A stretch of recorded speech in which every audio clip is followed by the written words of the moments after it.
Martin Scorsese is finally back with his newest film, Killers of the Flower Moon, and you don't want to miss it. It's so good. Did your wife say who she was most afraid of?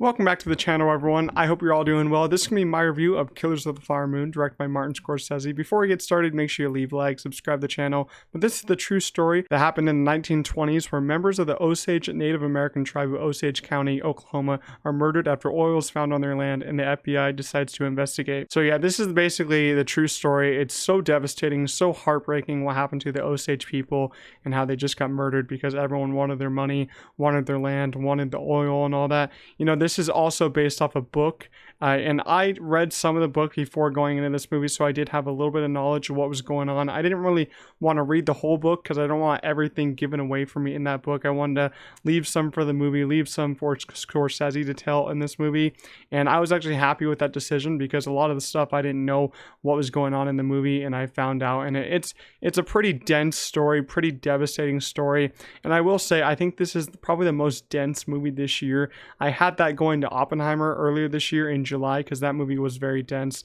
told a very heartbreaking kind of true story in some ways, but this one is even more heartbreaking, even more dense because, you know, it doesn't let up the whole movie.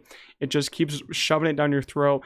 Every bad thing is happening in this movie because Martin Scorsese is trying to tell the Osage story about how bad some of these people are. Ernest Burkhart, how bad he is, how bad his uncle is. You know, he's trying to tell you that story, but he's also trying to tell you it in kind of like a respectful way, but he's also trying to let you know that it all went down this way, and it just keeps on happening, and it just kept on happening. You know, they didn't have a break from it, so you're not going to have a break from it when you're watching it. And I do want to talk about the runtime a little bit because there has been a lot of discourse online on Twitter on people I've been talking to. You know, it's 3 hours and 26 minutes, basically a 3.5 hour film if you count the credits and all that. You know, I've seen people say, oh, I don't want to go see this in the theater because it's 3.5 hours. And, you know, I really don't get why people say that. I feel like you're getting more worth out of your money for going to the theater because tickets are getting more expensive. So 3.5 hour movie, you're getting, you know, your money's worth going to see that. And it's from Martin Scorsese, of all directors, one of the best directors of all time. You're just going to get a feast of this huge direction from him, this huge movie from him, this true story that needs to be told. More people should learn about it. It's a learning experience for me because I only started learning about it because of this movie and the book. You know, they didn't teach me this in school. I would have remembered if they taught me it in school. So it's a very big learning experience that I think a lot of people need to go see. And it's an amazing film. You know, it's not a bad film. It's an amazing film. I think 3.5 hours, I think it flew by. I didn't feel the runtime. You know, if this only dropped on Apple and people started watching on Apple Plus, I would have checked my phone. That's what happens. If I watch a movie on streaming, I check my phone. But if I'm in the theater, I don't get to check my phone. I don't think that's respectful, so I don't do it. And that makes the movie just fly by for me. So I think 3.5 hours, it flew by. I don't think you should worry about a runtime. You know, if a film is good with a long runtime, it's good. I think some movies I watch are like an hour and 45 minutes and they feel too long. But this did not feel like 3.5 hours. It felt maybe like 2.5, 2:15. I really didn't feel the runtime. So I think you should really keep that out of your mind. Just go watch the movie. It's a really great film. I think it's a movie that you guys need to go see. And I think it deserves to be seen in theaters. You know, Martin Scorsese really cooked up an amazing film here. And let's talk about the cast just for a little bit. You know, this is a very stacked cast. We have Leonardo DiCaprio, Robert De Niro teaming up with Martin Scorsese again. And I think this is one of Leonardo DiCaprio's best performances and best roles that he's taken. I wouldn't say it's his best because I still think The Wolf of Wall Street is his best movie, but Leo, he plays a very evil character, Ernest Burkhart, in this movie, so it's kind of hard to like him during the whole movie. You know, you like him during the little bit in the beginning, but you know, he turns evil during that middle part, the end part, so it's hard to like him, but Leonardo DiCaprio did portray the role very well. I think he did an amazing job. There's some really heartbreaking moments in this film. He really sold that, but it's Leonardo DiCaprio. We know he's going to do a great job. Also, Robert De Niro, we all know he's going to do a great job. He had a very, you know, he had a smaller role. I thought he was going to have a much bigger role. I guess that's why people are saying he's a supporting actor in it, but he was even smaller than I thought he was going to be in the movie. You know, I thought he was going to be in it for a lot more. He didn't really have a lot of powerful moments in the film. His character is really subtle in the film. His character is also very evil. So, you know, they both give amazing performances, but we all knew they were going to. But Lily Gladstone, you know, a lot of people people have been talking about her performance, and I just want to say that it's all true. She gave an outstanding performance. This is the first movie I've ever seen Lily Gladstone in, and she just played a heartbreaking character in Molly.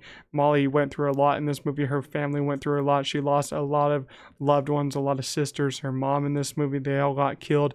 It's very hard to watch a character like this go through that, but Lily Gladstone did an amazing job. I really want to go watch her other films to see what they're like, but she was really the heart and basically the only really good soul in this movie, I would say, because Leo and Robert De Niro's characters don't really have good souls, but Lily Gladstone's character did have a great soul, and she really gave a whole lot of heart into this role, especially some moments where a character was really sick, and, she's selling that, and I really did like her in this movie. And, we talked about this, Martin Scorsese cast her, like, he cast her right away in this one, not even like a big audition, and I agree with his choice. She was just fantastic. Everyone did a great job. But I also want to say Jesse Plemons has a very small supporting role here, but I think he does a great job. Jesse Plemons is easily one of the most underrated actors, I think. A lot of people know him off Breaking Bad, but I really did enjoy his performance here because it's very small, shows up during the last like 45 minutes to an hour because he's part of the FBI, and I really did enjoy him in this film. I love seeing Jesse Plemons in anything. And the direction I want to talk about, of course, it's coming from Martin Scorsese. I haven't seen all Martin Scorsese films. I haven't even touched the surface of them. I've seen mostly all the new ones. I've seen like 9 of them, counting this one, I think, and I think this direction is so amazing. He had a lot to do with this film because it is 3.5 hours. There's a lot to cover, covers a lot of years in this Osage Nation, and I think he did an excellent job. There's so many great scenes in here, so many great scenes of direction in this film where he, the cinematographer and him placed the camera and all that. I really did love how he was like choosing those areas and all that. And, this is all based, like, I think this is all on location. I'm not really sure how many sets were built, but I think most of it's on location, so that was pretty interesting to see. And I do want to say rest in peace to the composer of this film, Robbie Robertson, I think that's his name. Him and Martin Scorsese were good friends, and it's sad to see him gone because the score of this film was really good, very subtle at some parts, but I liked it a lot, so rest in peace to him. I think he did a great job scoring this one. And I do want to talk about the Oscar chances for this one because it is going to be a big player at the Oscars. It's a big film, and I think the Oscars are really going to dig this one. And I will say all the ones that I think it's going to be nominated in are Best Picture, Best Actor, Best Actress, Best Supporting Actor, Costume Design, Production Design, Score, Director, Editing, and Adapted Screenplay. Those are the ones I think it could be nominated for even more, but I think those are the ones that it's definitely going to get. I'm not sure on if it's going to win any of those, but it is going to be a big race between this movie, Oppenheimer, and then we got Poor Things coming. That's just coming down the pipeline. That's been getting amazing reviews, but this one also has amazing reviews. I've seen some people really hate on this film, but I gotta say, I don't know why you're hating. It's a very dense story. I get it, but it has to be told. I think it was told in an amazing way, a very respectful way, and I really did enjoy, even though it is a hard film to watch. There's a lot to enjoy here. Even though I don't like Westerns a lot, this movie is like a true kind of Western movie.